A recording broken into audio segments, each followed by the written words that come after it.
Hey guys, my name's Sean, My name's Luis. and this is Gearheads.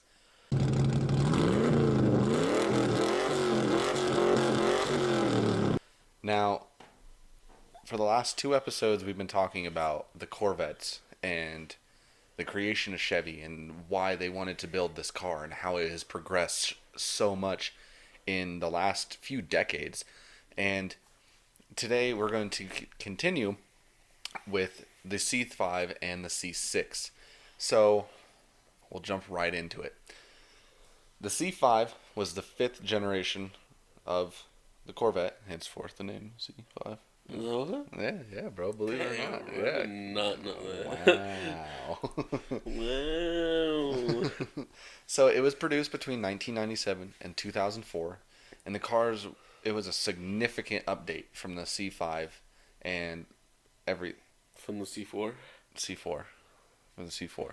They did their own C5 to make it better. Yeah. Significant update from the C4. It featured all new engines, a new frame, updated transmission location, and a completely different styling than what they've had before. The C5 was sold both as a coupe and a convertible, but first years of the car were only offered in a coupe. Now, this, as it was an overhaul from the previous generation, the C5 had very few parts in common from the older versions of the car. It also did not share parts with any other product that GM had to offer at the time. Um, Chevy's engineers took the Corvette and pushed it to the boundaries that they could possibly do with performance and technology at the time. Uh, Excuse Chill. The C5 was used to test out several new technologies that were offered that became standard on vehicles in today's society. Standard ABS, traction control. They were both features that were particularly, they weren't common at the time. Heads-up displays. That was offered, and it projected on the vehicle's windshield information that was going on. It had active handling system, and that was introduced as an option in 1988 before becoming standard in 2001. The fact that this had heads-up display is absolutely crazy to me. Do you know what that is? No. Okay, heads-up display, and I will show you some pictures with it. Heads-up display on cars to me is probably one of the coolest damn things, and I wish more manufacturers did this standard. But it's literally this. You know, it projects onto the windshield your miles per hour, your RPM, any information that you really want. Instead of it being in the gauges, it's projected onto the That was windshield. in the 90s? Yeah. Gosh dang. I mean, obviously it wasn't very good. Oh. But like the fact that they tried to do it, that's impressive to me. This is from 90s. Cool. This is early. This was between 97 and 2004. I've had a 2001 Jeep Grand Cherokee, and probably because it's Jeep. They don't do that. They don't do that. I don't know. I think that's so cool.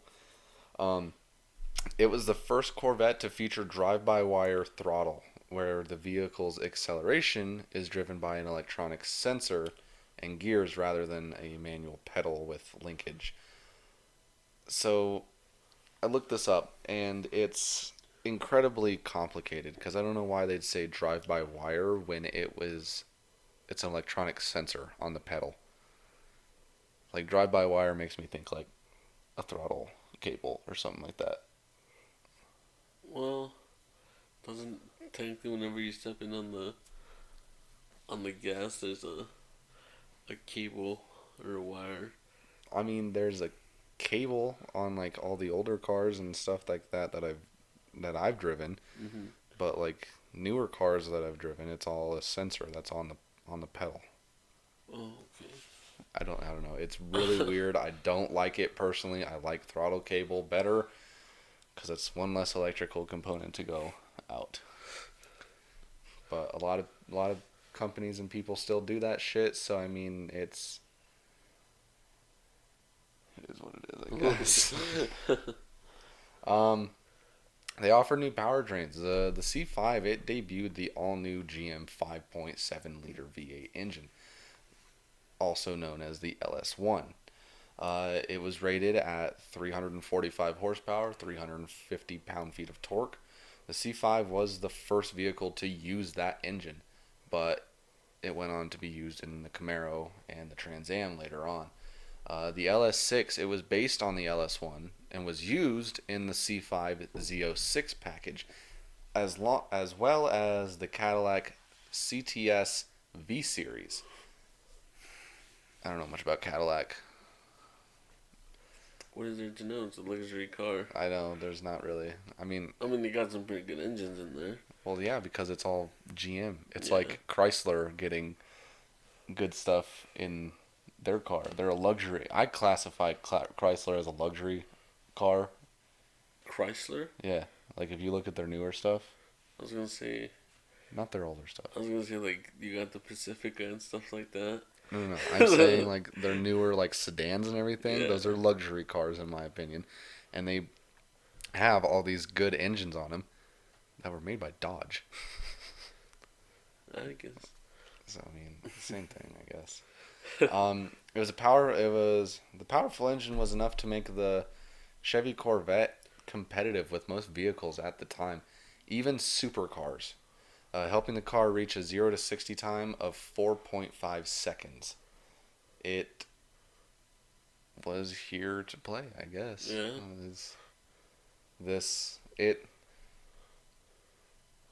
It's I don't know. It's not really my favorite Corvette, but they did do a lot in this thing. All previous Corvettes had transmissions that were mounted in the rear of the engine, but this one was relocated to become a transaxle. It was located between the rear wheels, which gave the new car better weight distribution and improved handling. Now this is where I am thoroughly confused. What? Your engine's in the front, but your transmission's in the back.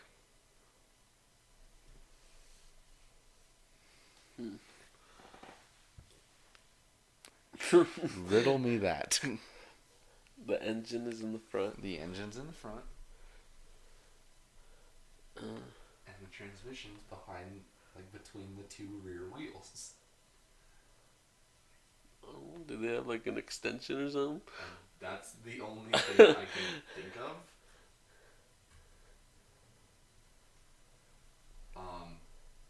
It makes no sense to me whatsoever. Never mind, it slightly does. Yeah, that's all. Yeah. It's just why?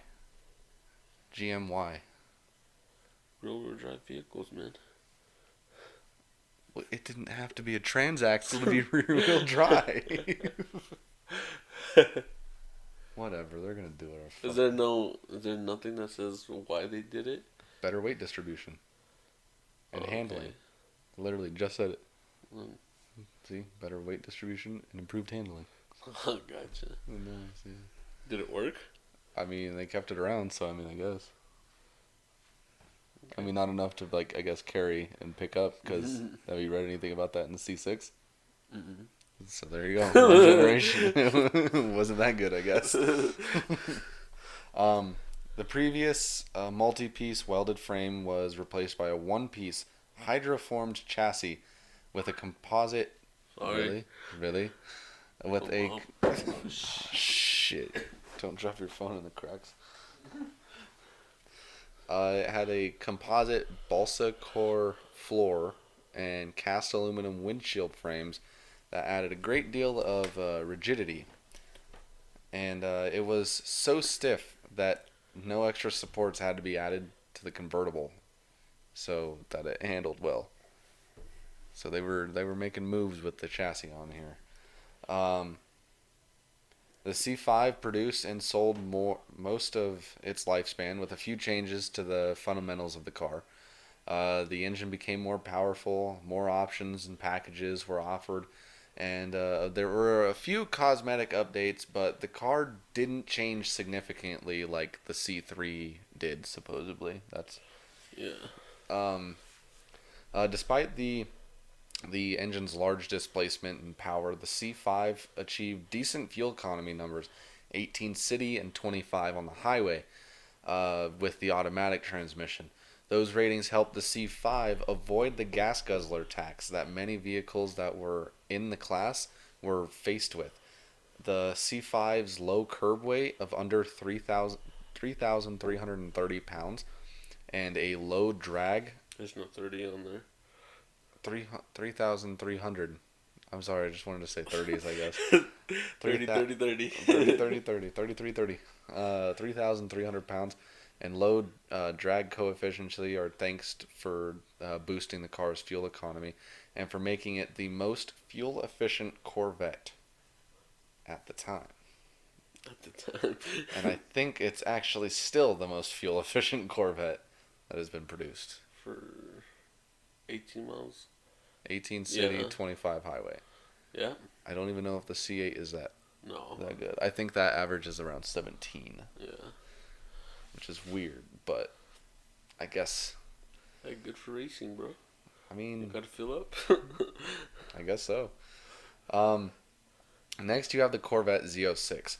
For the 2001 model year, Chevy introduced a performance version of the C5 called this Z06 Corvette.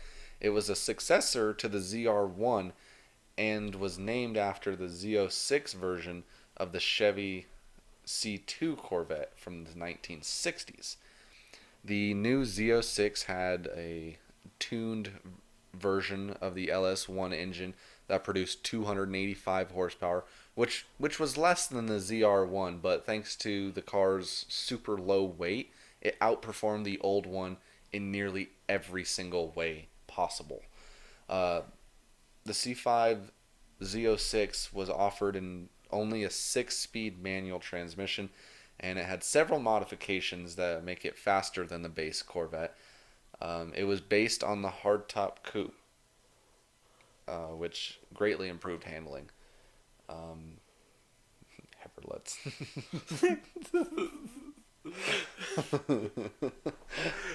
It's my favorite. Yeah, Heverlets. Chevy engineers fitted the car with the upgrade 4E, sorry, FE4 suspension, larger wheels and tires, different gear ratios, and brake cooling ducts. Because if you're going fast, you need to fucking stop. And if your brakes are hot, then you ain't stopping. Damn. Rest in peace, freaking whatever his name is from Ford. Ken Miles. Yeah. Oh shit! Rest in peace to a legend. Wouldn't even fucking know about him if it wasn't for that movie. For real. Damn. But he was inducted in the Racing Hall of Fame later on, anyways. So that's fine. Good. It's good. Weight was cut from the standard C5 as well, with the Z06 making use of titanium exhaust, thinner glass, lighter wheels, reduced sound insulation, and a lighter battery. After just 1 year of production, power was bumped in the Z06 up to 405 horsepower and 400 pound-feet of torque. The LS6 was modified with a larger intake, stiffer valve springs, and more aggressive camshaft timing. So they weren't getting the performance of it in the LS1, so they said, let's put the LS6 in there. So you go from 285 horsepower to 405. Doubled it.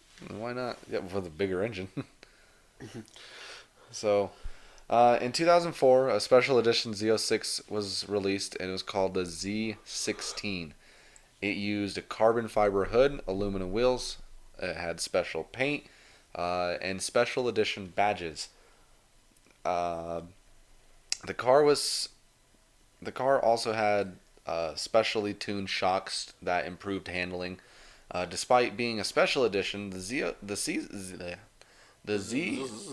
honestly, like a B Sound like a over bee. it. The Z16 made up most of the Z06s sold in 2004. Wow. And how long were they out for? It was 1 year. Oh, okay. So the Z16 is only 2014, but nobody wanted just 2014, 2004. 2004. God, I'm having a stroke over here. Nobody wanted just a regular Z06, so Slow, man.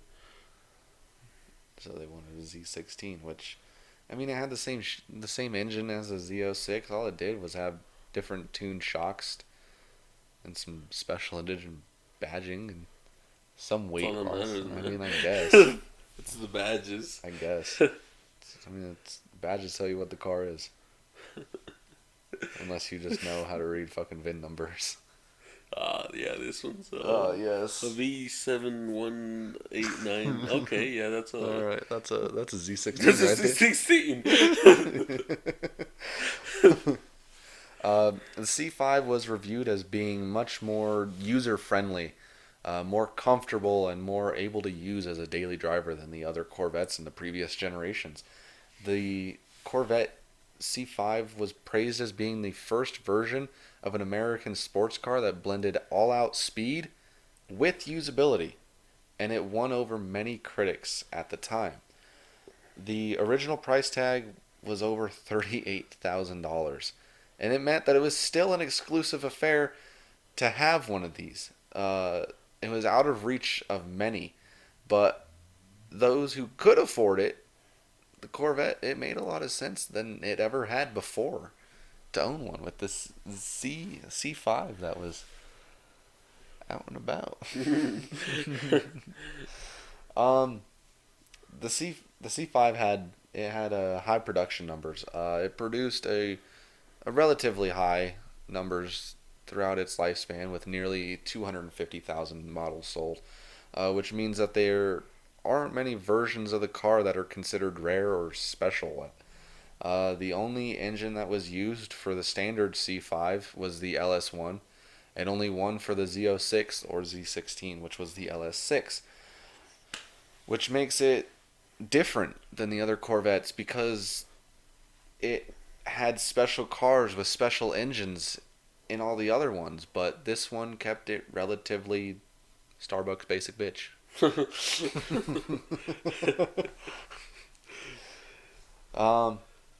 Because of the production volume, there's still a good supply of them that are considered to be most desirable, but early coupes can be had for less than the price of a new Toyota Corolla today. How much is that? Which actually, I think I looked it up. I think it's like $24,000. Oh my gosh, like dropped probably like Oh, they dropped. There's so many of them, and there's not really like the most sought after Corvettes, so they're just like, they're just here. it's like the C4, but C4 they're still pretty. C4 looks good. Oh yeah. C4 looks good. C5 doesn't. Let me see a picture of a C5. Of a C5. All right. I'm trying to picture it, but I don't think I know what it looks like now. But let's take a look. We'll take a look anyways. Yeah. Yeah. And then see if we can find. It doesn't look too much different from a. I mean, it's not awful. It's just not good. Yeah. Yeah, it doesn't look too much different from a C4. Not incredibly different, but different enough. Yeah. That's it right there. That is the convertible.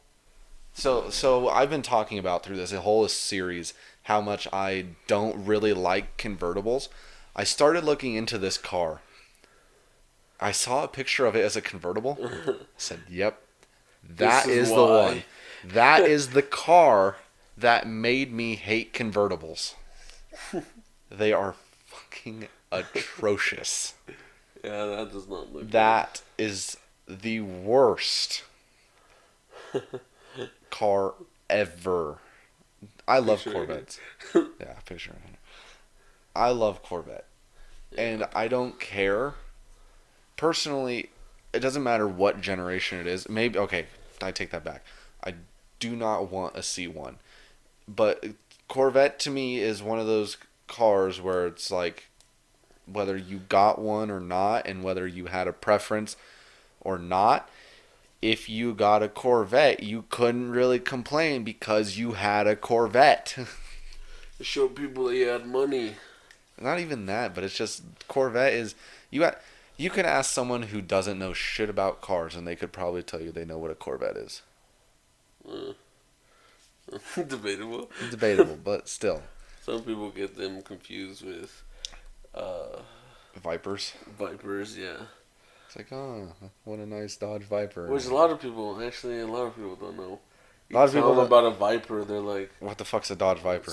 what kind of snake is that? Never seen that kind of snake. Oh shit. Well, you know the indigenous Dodgest Viper is. But I mean, yeah, you're right. If you tell somebody, It's like, hey, I have a Corvette. yeah, and like, oh, okay, that's cool. All right. But if you tell them, oh, it's this generation has this entered their What? uh, What'd you say? Come again? No, yeah, but the generations of Corvettes people don't know, but they at least have heard of the name at least once. It's one of those cars where you can't really complain that you have one because you have a Corvette. that's true. Yeah, even though it's convertible, I wouldn't take it.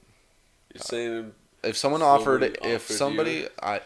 I say it now. I say it now that if somebody offered me a C5 Corvette convertible for like less than $5,000, I probably wouldn't take it. I say it now, but if they ever happened, I probably would end up taking it and find a way to make it a coupe.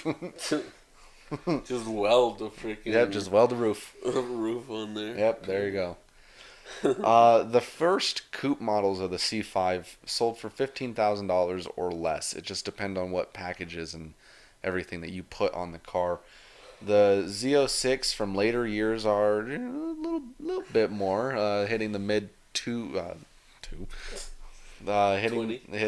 the mid $20,000 range, and for less than $25,000, buyers can find a car that runs a sub 12-second quarter mile that, coupled with the vast aftermarket support, and it makes the cars very popular for racers and car buyers at the time. It was a good car. It just could have looked better. Then you have your special and limited editions. The 1998 Corvette C5 convertible was chosen as the Indianapolis 500 pace car, and a replica was offered for sale as a result of this, as they traditionally do whenever they're a pace car. Other than safety equipment that was fitted to the official pace car, there was no functional difference between the replica and the original. The pace car replica package came with special paint colors and yellow painted wheels and decals. It also came with luxury and entertainment features like a Bose sound system, upgraded dual zone climate controls, and leather upholstery. Dang. Damn. That's fancy. That's fancy. The pace car package is widely regarded as being one of the more controversial and over the top appearance packages offered in a Corvette, but it's still a Corvette.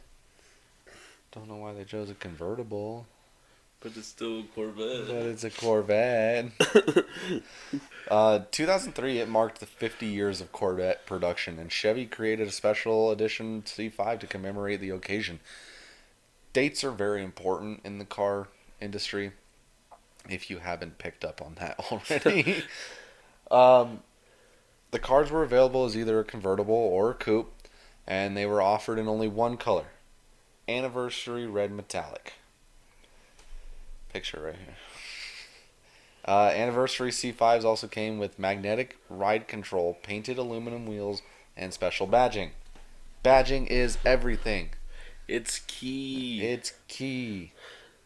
The The C5 was used extensively for racing applications during its lifespan.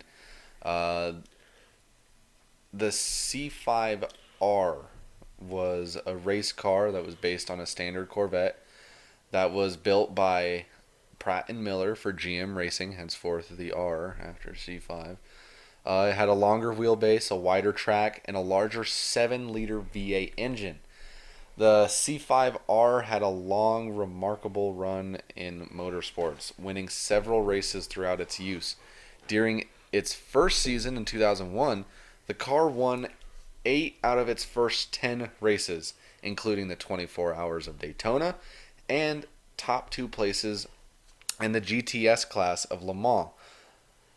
The C5R went on to win the 24 Hours of Sebring and the 24 Hours of Le Mans and other races over the years. The C5 is it could be considered ugly. But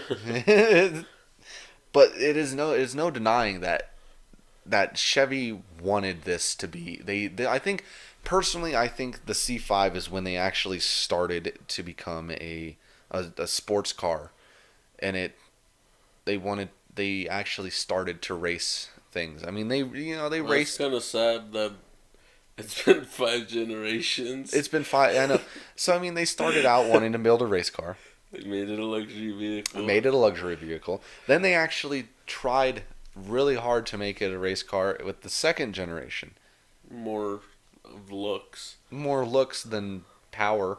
C3 was a disaster from the start, but it's to me one of the coolest looking Corvettes. Says that because he has one. I am biased. But and the C4 they just kind of made it a car. Yeah, they made it a car that you could either use for racing, which I mean it still didn't have that much power unless you had Grand Sport. The Grand Sport or the I forgot their names, but Pace car. it wasn't a pace car. It was the Hammer or whatever. Oh yeah. That they upgraded it to like about 500 horsepower or something like that. But yeah, the C4 was more if you wanted to use it and show off and travel with it, you can because it had more than enough space to put your stuff back there, and it did pretty good on the road. And even though the C4 had more room to put more stuff in, the C5 was still considered more user friendly because they made it have more room than the C4. So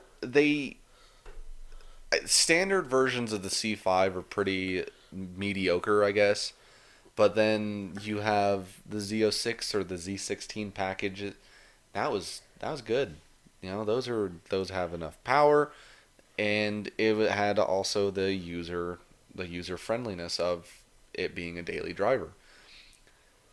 That being said, the C5R that Chevy introduced to specifically do racing in, that you cannot deny that is probably one of the better ones. Oh yeah, they're pretty good. Yeah. If you just want to buy one and have a little bet with your friends, like, Well, hey, my car can beat your car. Well, I don't know. I don't know if the C5R was for sale. Oh really? I don't think it was. Oh no, it's just for racing. Yeah, it was specifically right. built for racing. I mean I'm pretty sure that's what the R stands for. But Yes. here in the later years, they started making those. They started making a racing type, and they made it. So they made it so other people can buy it and have that. But that's why you have the Z06 package. Yeah. But anyway, we're going on to the C6, the 6th generation. Wow, really? Wow, really? So it goes 1, 2, 3, 4, 5, 6. Who would have fucking guessed it? It had updated styling, new technology, upgraded suspension, and larger engine over the previous C5 Corvette. Overall, the car was shorter about 5 inches, and if you don't know how 5 inches, how much it is, then just ask your girlfriend.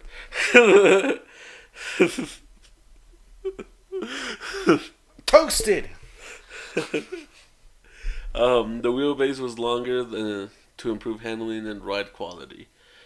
And finally, they got rid of the pop-up headlights, and Oh, which I think it's one of the biggest mistakes. bastards. They've been around since 1962. Of course, I mean the C1 has it, but Not the C1. the C1 has it. It doesn't have pop-up headlights. No, it has no. I see where you. The C1 has the exposed headlights. Yes. Since the C2 Oh, it's the first time. is the first time since 1962. Yeah. Oh, okay. 1962 was C2. Yes. And this car actually began the development in around the 2000s. Mm. So they wanted already to make while they were making the C5. 3 years into the C5. Yeah, they did the same thing with the C7. But more on that later.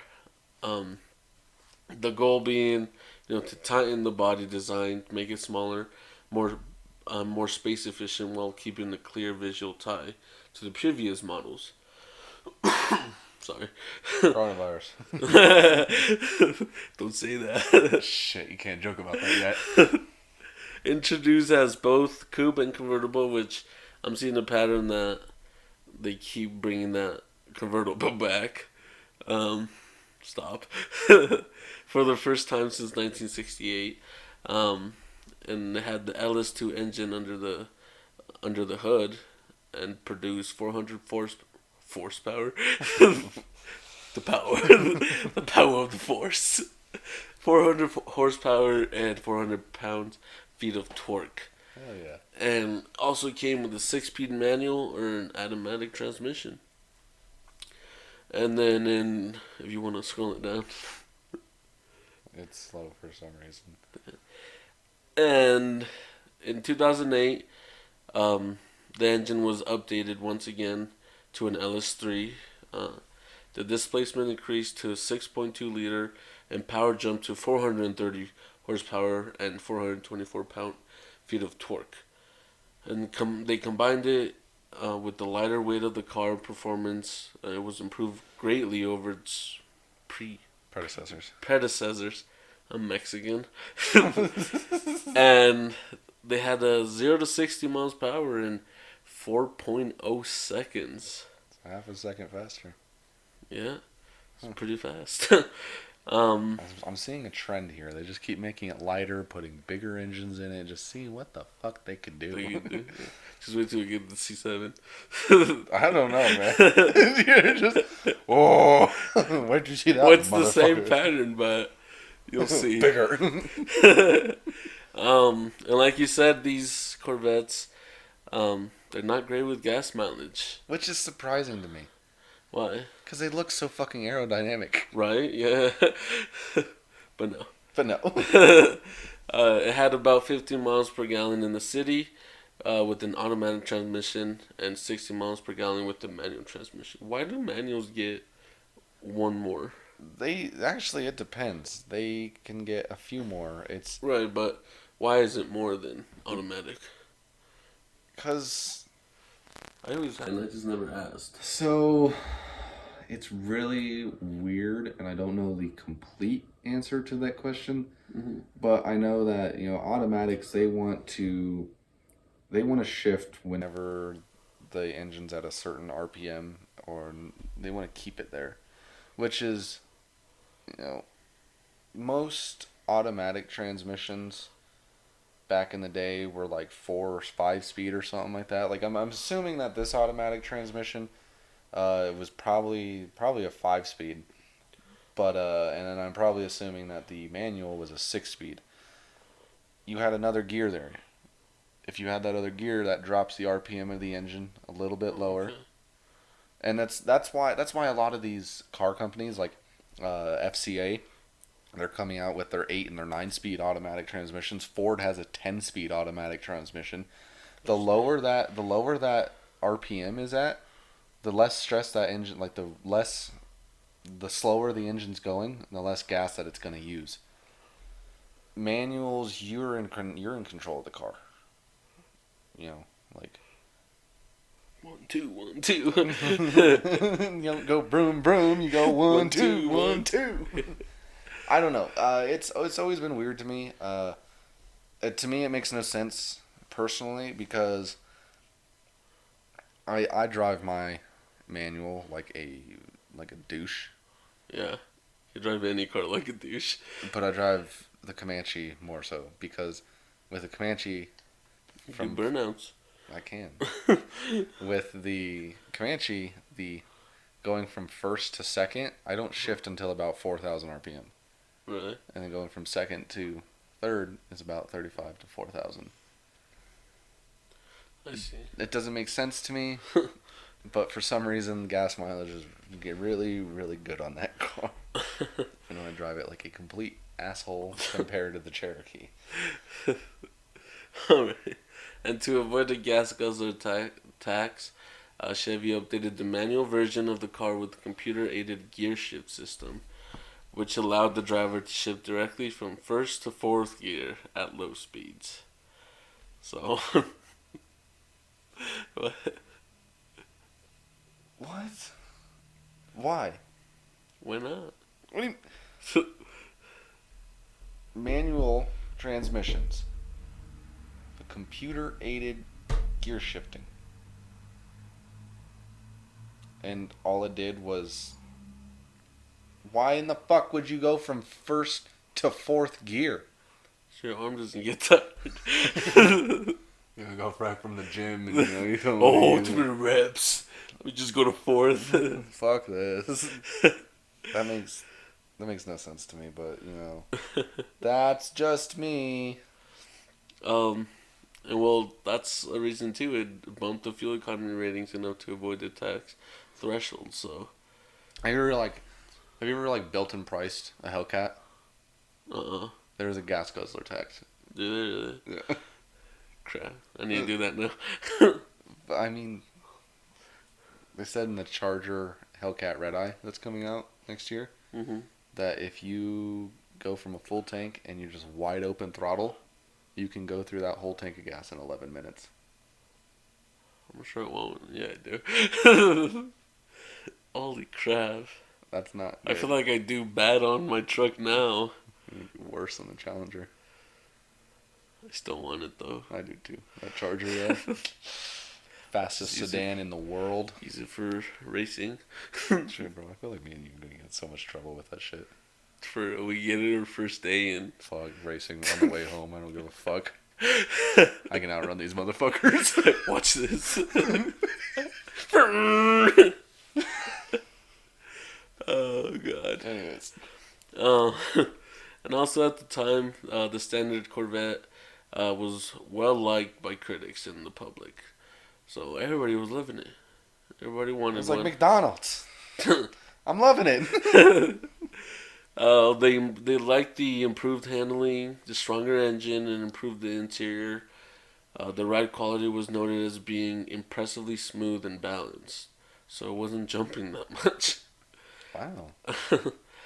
Critics praised the car for having improved on the previous, the C5, in nearly every single way. So, from performance to refinement to comfort. So, everything was in everything was changed from the C5, and everybody loved that car. I know, they're like, oh, the C5, it's so good. Looks like shit, but it's so good. Then the C6 comes out, it's so good. Whenever a new vehicle comes out, it's so good. It's so good. Where was I? Oh, the C6 was regarded as a bargain, with one reviewer nutting. Oh, I'm tired. One fucking reviewer nutting all over the car. Anyway, with one reviewer noting that anything within $20,000 of the Chevy would have a very hard time beating his performance. The Porsche 911, put a picture right here, costs several thousand more and does not do the same performance as The C6. So you're telling me the C6 outperformed the Porsche 911 at the time Yes, sir. for less money? Yes, sir. And more power. Wow, baby. So, Yeah. oh fuck, what did I do? It's just right clicked. I don't have a right click. I have a pad. Oh, excuse me. Still in jail. Alright, it's still regarded as a pre-owned sports car costing up to $30,000 to $40,000. It was regarded new as a pre-owned sports car? No, it's regarded as a... So pre-owned. So you're telling me that these things used still cost $30,000 to $40,000? Yeah. I'm out. No. I'm out. Can't afford it. Broke. I'm watching Deal or No Deal. I can't afford the C6. Not even enough. Used car shoppers will find an easy time locating several great examples on the C6 on eBay and everywhere else. Even performance modified versions like the Callaway. That's what I was thinking. The Callaway. It was the Callaway Sledgehammer or some shit like that. Yeah. Callaway Sledgehammer. That's what it was. They're pretty easy to find. So if you go on any website that you want to buy something, you'll find probably a C6 on there for pretty expensive, but they made a crap load. So that's why I don't. You don't get why? No, if you make a crap load of them, they aren't worth anything, in my opinion. They're not worth any. They're not worth nothing. They're just worth less. Well, the reason why it's like IKEA furniture. They make too much of it, so it's that's cheap as fuck. Well, the reason why it's like that is because I'm assuming back in the day when it came out, everybody was giving it good reviews, so it was selling pretty good. It was doing pretty good. Still is doing pretty good. But by today's standards, the C6 is outdated. That's true, but did the C6 have heads-up display? I don't know. No. Exactly. Right. The fuck? In every way, my ass. Well, it didn't work on the C5. It sometimes. Fuck. And later in the first year of production, the C6 became available in high-performance Corvette Z06 model. It was equipped with the largest small block engine ever made, the 7.0 liter. What? Yes, my 7-liter small block V8. It was called the LS7 V8. The engine produced 505 horsepower and 470 pound-feet of torque. Fuck putting the 3.6 in the Comanche. We'll just go get a fucking 7-liter small block and go get an LS7. No, because everyone puts an LS in everything. You gotta be different. Go outside the box. Think outside the box. Yeah. Or don't think. Or don't just buy think. Get it. Do it. Don't let everybody tell you no. Listen to your mom and you listen. Listen to your mom, kids. Or whoever you live with at the time. Could be your dad and grandma. No, just your mom. Oh, fuck everyone else. Anyway, keep going. A dry sump oil system and titanium alloy connecting rods were fitted to the engine. The Z06 coupe's frame was constructed out of aluminum, which saved 136 pounds over the standard C6 steel frame. That's a lot. Yeah, it's a lot in cars, I guess. What do you mean? Yeah, never mind. I guess if I lost 136 pounds, that's a pretty big ass drop. He looked like Channing Tatum, bro, when he was good looking. I don't know. Channing Tatum is good looking. Not anymore. Yes, he is. I feel like he's gotten fatter. Shit, Magic Maya Gamard. Come on, Channing. Anyway. For a third one here. Back to what we were talking about. Hit me up. Suspension components got an upgrade, as well as the springs, shocks, and anti-sway bars were stiffer. The The C6 Corvette Z06 models were visually different. Tell me with that one.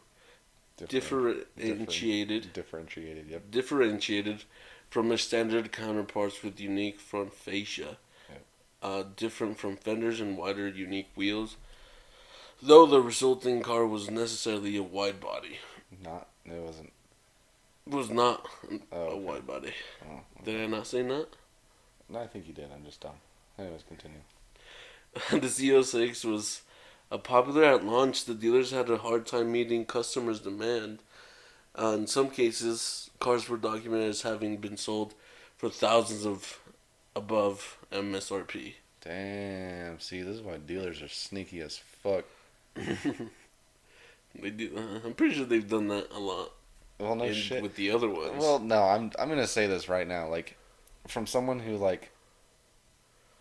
See, I'm gonna keep using Dodge and Jeep as examples because that seems to be like the only damn cars that I like nowadays. But anytime that you do like a build-in price or something like that, they tell you what the MSRP is, and then you end up going onto their website and looking at cars that they have, and they're listed for like $4, $5, sometimes $10,000 above whatever you created was. Damn.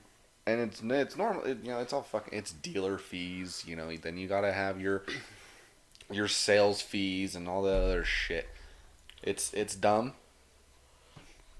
But I mean, they gotta make money, and they do have to make money. But I feel like if you're a dealership for a big ass company like FCA or just Chrysler, yeah, I feel like you're making money. Don't quote me on this, but I feel like you're making money. Well, I'm quoting. I'm gonna go to the dealership like, so my friend said this. Are you bankrupt? How broke are you? I mean, I don't want to call them smart because that's kind of messed up, but they are smart. It is smart. If you wanted your car, pay more and you'll get it first. Easy as that. Yeah. It's like the new Ram TRX, which is a Raptor killer, and you cannot tell me otherwise, alright? So fuck off in the comments with that shit. Fuck you, Ford! You can pre-order the thing for like $600, I think. Like, it's only gonna cost $600? No, like it's you get to pay $600. That's a down payment. That's a down payment. That's actually not a bad down payment. $600? Yeah. On a fucking $100,000 truck? I mean, it'll be... Oh, now it's worth it. Now it's only gonna cost me $99,400. Yeah, you gotta think smart, man. I think outside the box. Anyway, the Corvette ZR1 was rumored for years before actually being confirmed by anyone at Chevy or at GM, and they were leaking all the pictures and stuff like that with the codename Project Blue Devil. Damn, you're Mexican. That's not even how a Mexican would say it. That's how you would I say don't it. even think a Mexican would say it. That's how you said it. You're Mexican. The C6. Why? The C6 ZR1 being tested in. Oh. Yeah, so they were testing. People were leaking the photos of the car because they didn't want anyone to look at it until they had it done. But they were testing it in camouflage. Oh yeah, like those. You've seen the cars in camouflage, right? Yeah. Yeah. They still. But still, they were going. Oh yeah. Take pictures. It still happens today. Yeah. It still happens. That's just business. that's just the car industry. But yeah, nobody wants to wait. Yeah, they were just taking the pictures, leaking them, and I guess finally, 2007, General Motors started releasing the project publicly. And December of that year, the cars was officially announced with photographs and details, so you got to see the real thing. Yeah. It came with the supercharged 6.2 liter LS9 V8 that gave out 638 horsepower and 604 pound-feet of torque. I mean, that's still a lot, don't get me wrong. Yeah. But, like, Dodge's supercharged 6.2 liter V8. Anywhere between 700 to 840 horsepower. So where the fuck you at, Chevy? Like, And shit! the autobahn testing, the car showed a top speed of 192 miles per hour. They claimed that the ZR1 could actually reach a top speed of 205, but then nobody ever saw that. That's The C6 ZR1 was built with a great deal of carbon fiber. The roof, the hood, the fenders, rocker molding, and front splitter were all made out of the very strong and lightweight material. The hood came with polycarbonate, mm-hmm. yeah, polycarbonate windows, which allowed the intercooler to be seen from outside the car. Carbon ceramic brakes with the blue calipers were added, as was magnetic ride control. The system used sensors to automatically adjust stiffness levels based on road conditions and vehicle performance. That's pretty cool. I know. I thought that this was a new thing that they did, like with the suspension, Well, having like stiffening and loosening suspension automatically. I thought this was a new thing that they were doing. Like I know the Ford Raptor does it. The Ram TRX does that now. oh, you mean like a new thing nowadays? Yeah, I thought that's a fairly recent thing. I didn't know that they were doing this shit back in the early 2000s. Well, I'm pretty sure you'll only mostly see them on racing cars. Yeah, probably. And then finally they decided to Put it on production cars. yeah, Yeah, because it was a smart thing to do. It's especially when you have people nowadays that use the car in different than just driving. Yeah. Alright, in 2010, a Grand Sport model was at the 12th annual Corvette birthday bash at the National Corvette Museum. Oh, yeah. It was it was fitted with several enhancements over the standard Corvette C6, including a new manual transmission with different gear ratios, larger anti-sway bars, stiffer springs, updated shocks, a larger spoiler and transmission cooler, brake cooling intake ducts, and unique wheel designs. Ooh, wheel designs. I wonder what they did. They made the car unique with their wheel designs. Damn. And a larger spoiler.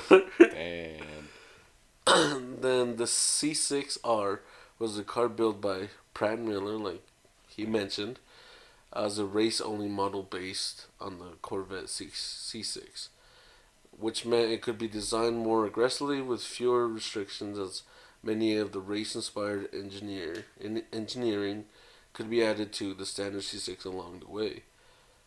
And the road and race cars both benefited from the arrangement that race really. I. It was the computer. The race cars were able to be fitted with aluminum frames from the road cars, so it would make them lighter. Right. The CO6 benefited as a high performance model, as it was able to upgrade with parts and designs directly from racing engineers. You forgot this part. Both of the vehicles, fixed headlights units, reduced drag and further cut weight. Happy? Yeah. The C6R was lauded I think lauded. as an innovative engineering project at the time. The car's engine, while Do you not need a drink or something? yeah. Literally, it's still the beginning. The C6R was lauded as an innovative engineering project at the time. The car's engine, while not from road-going Corvette C6, was closest related to the LS7 from the Z06. It was winning awards for the performance that it gave out and the endurance abilities. The engines also featured a cylinder deactivation feature that would activate during cautions periods to save fuel, much like road cars on the highway today. Oh yeah. And like many of the other race cars, the CXR did not have a rear window as a result of the car's bodywork and the fuel tank placements. What was that? Hmm? What was that? I'll just let you know.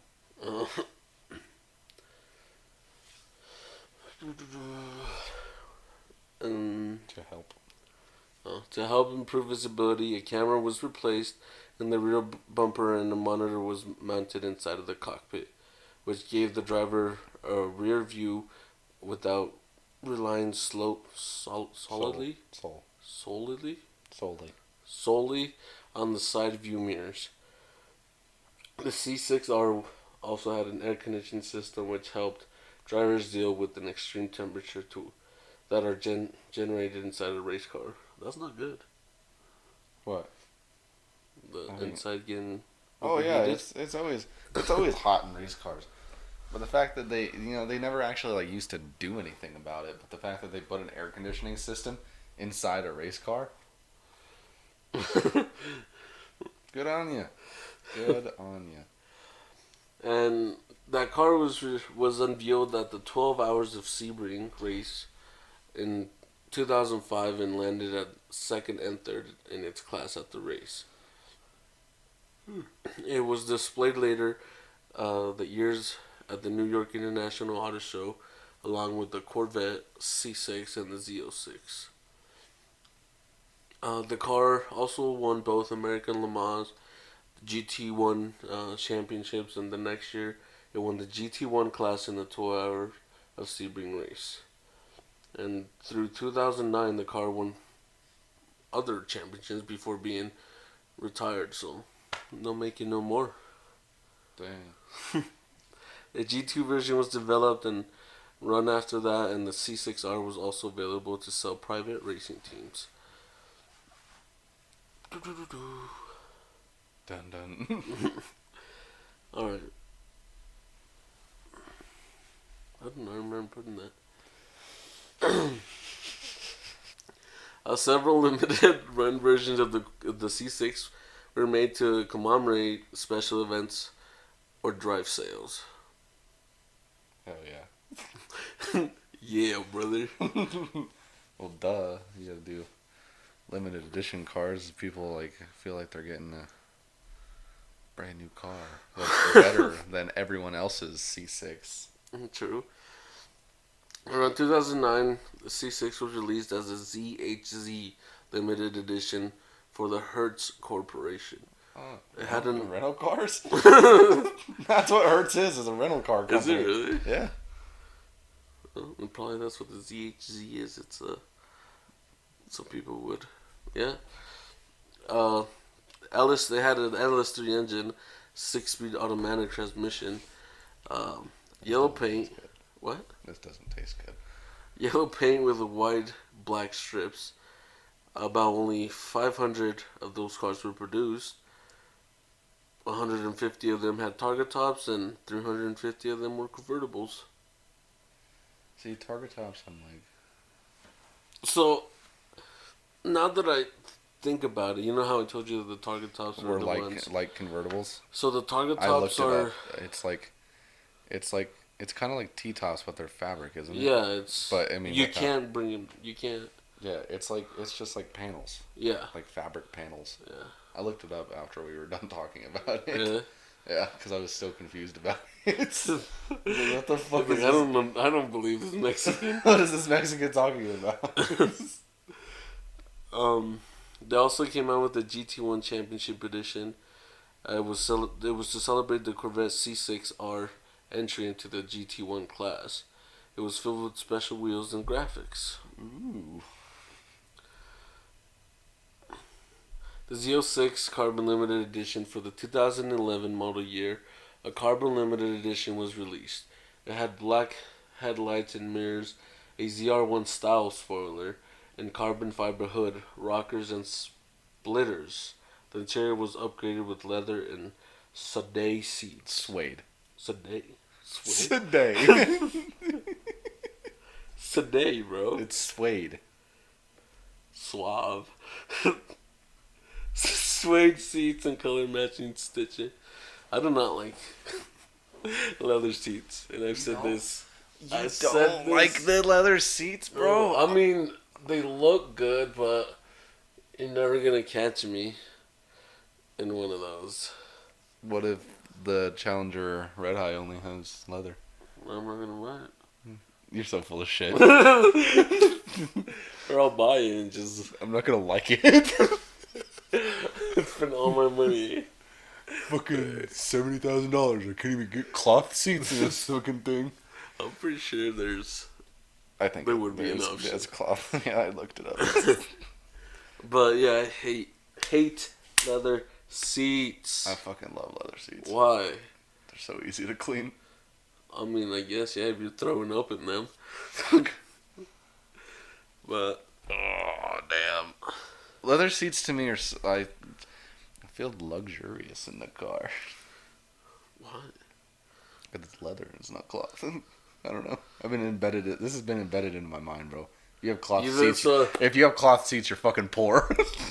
I guess leather would make it expensive. It is, because when I'm looking at the fucking Gladiator, it's like fucking $1,500 to get leather seats. And I'm like, do I really want them that much? Yo, I want my ass to hurt during the summer.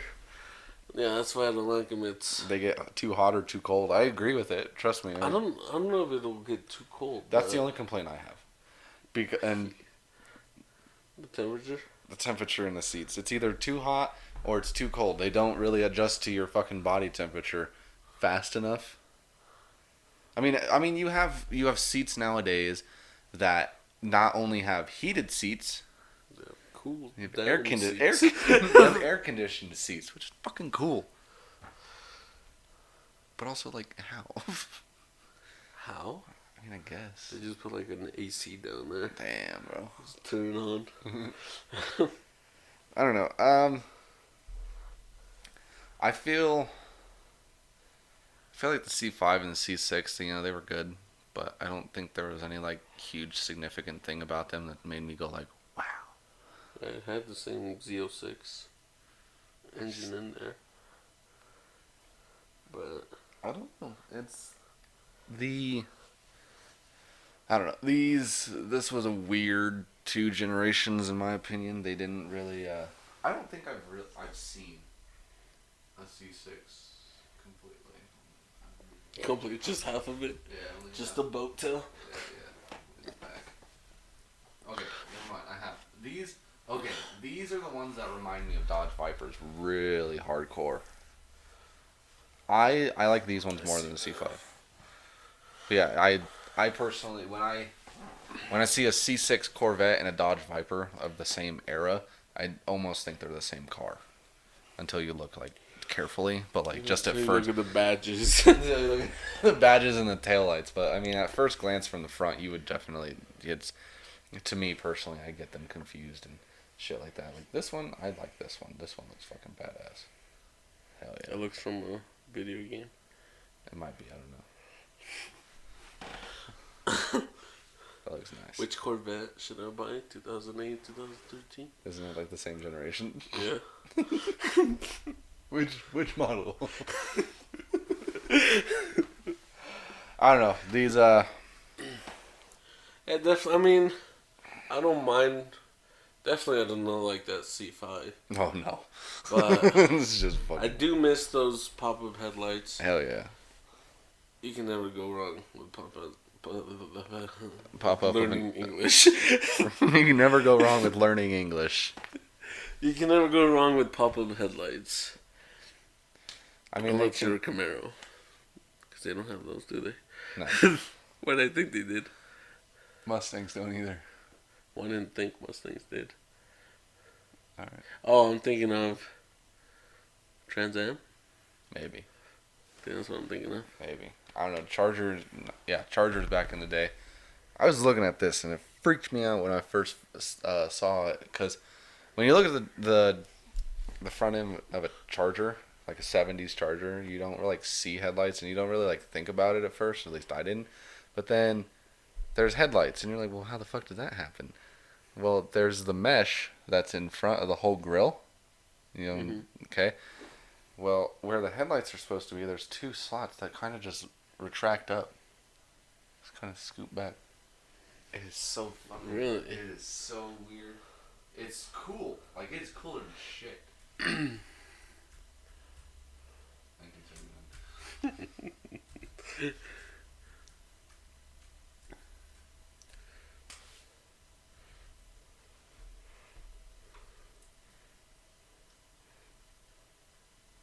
God, that is so sexy.